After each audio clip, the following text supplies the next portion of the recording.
구티비 기독교 복음방송 시청자 여러분, 안녕하십니까? 저는 잠실에 있는 주님 기쁨의 교회를 섬기고 있는 김대조 목사입니다.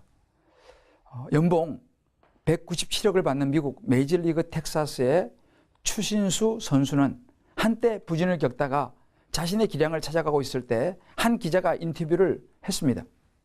변화의 비결이 무엇입니까? 그때 그런 이야기를 하는 것을 들었습니다. 잘 맞은 타구도 아웃이 될 수 있는 것이 야구입니다.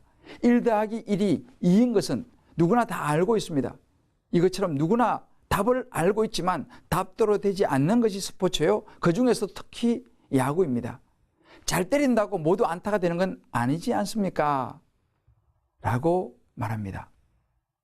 그래서 그는 자신이 통제할 수 있는 것과 없는 것을 두고 통제할 수 없는 부분에 대해서는 마음을 비웠더니 기량이 회복이 되었다고 합니다. 그렇습니다. 이것이 인생입니다. 세상 모든 것이 내 준비와 노력과 계획대로만 되어진다면 얼마나 좋을까요? 언젠가 저희 교회 한 부목사님이 고향 소식을 나누었는데 익산 김제평야는 특히 자기 고향 마을은 거의 자연재해가 없는 곳이랍니다. 어떤 태풍이나 홍수, 가뭄도 없는 곳인데 그의 손 한마디만은 우박이 내려서 모든 채소가 다 망가져서 못 먹게 되었다면서 절대 안전하다고 믿었던 그 고향 마을이 어떻게 그런 일이 일어났는지 모르겠다는 거였습니다. 이렇게 시간과 공간의 한계 속에 사는 우리는 인간의 생각과 지혜가 아무 쓸모없다고 느낄 때가 얼마나 많습니까? 눈에 잘 보이지 않는 심지어 세균 때문에 우리 인간은 힘을 못 쓰고 죽을 수도 있습니다.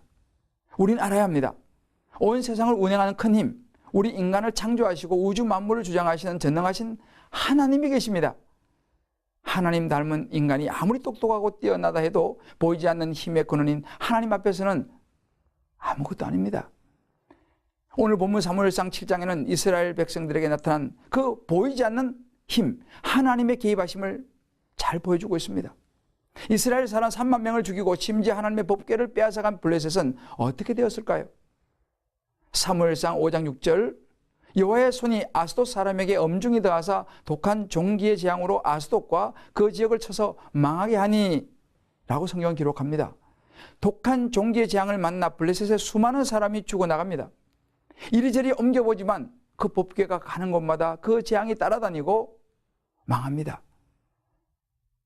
결국 블레셋 사람들은 모두 두려워하면서 법궤를 다시 이스라엘로 돌려보냅니다. 그러나 블레셋은 여전히 이스라엘 백성을 침입하기를 멈추지 않습니다. 엘리 제사장이 죽고 사무엘이 하나님의 뜻을 물으면서 백성들을 이끌 때 그가 한 첫 번째 일은 이스라엘 백성들에게 결단을 촉구하는 일이었습니다. 그것은 그들이 여호와를 사모하였지만 또 다른 신, 풍요와 성적인 신, 바알과 아스토롯도 섬기는 그런 우상이었습니다. 사무엘은 선포합니다.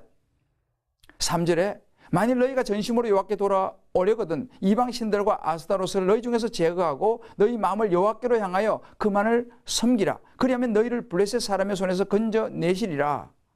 이 말씀은 여호와만 섬기라. 무엇보다도 그들 자신들 안에 있는 우상을 정리하라는 의미입니다. 이스라엘 백성들이 회개할 것은 하나님을 섬겼지만 한쪽 마음으로 섬긴 것입니다. 우리 안에 있는 우상은 하나님 외에 절대 가치를 부여하고 쫓는 것들입니다. 돈, 사랑, 성공, 권력, 자녀, 또 개인의 가치관도 우상이 될 수 있습니다. 우리는 하나님을 믿지만 이런 것들도 같이 섬기고 있지 않는지 돌아보아야 합니다. 마가복음 10장의 부자 청년이 죄물이 많은 고로 슬픈 기색을 띠고 떠난 것을 봅니다. 주님보다 돈이 더 가치가 커 보였기 때문에 안타깝게도 그는 돌아서 버린 것입니다. 사소한 것처럼 보이나 신문과 인터넷에 있는 사주, 관상을 보면 안 됩니다. 반드시 기독교만 믿어야 구원받는다는 법이 어디 있느냐 라고 말하면서 타 종교를 포용하고 수용하는 것이 미덕인 것처럼 말하는 세상에 우리는 살고 있습니다. 그러나 성경은 오직 한 길 예수를 말합니다. 여호와께 돌이키기를 원한다면 우리 마음과 삶의 습관에서 먼저 제거해야 할 우상이 무엇인지 돌아보아야 합니다. 사랑하는 구티비 시청자 여러분, 전능하신 하나님, 우주 만물보다 더 크신 그분 앞에 우리 자신을 다시 한번 돌아보며 보이지 않는 하나님의 큰 힘, 하나님의 구원과 도우심을 날마다의 삶에서 풍성히 경험하고 누리시는 저와 여러분 모두의 삶이 되시기를 주님의 이름으로 축복합니다.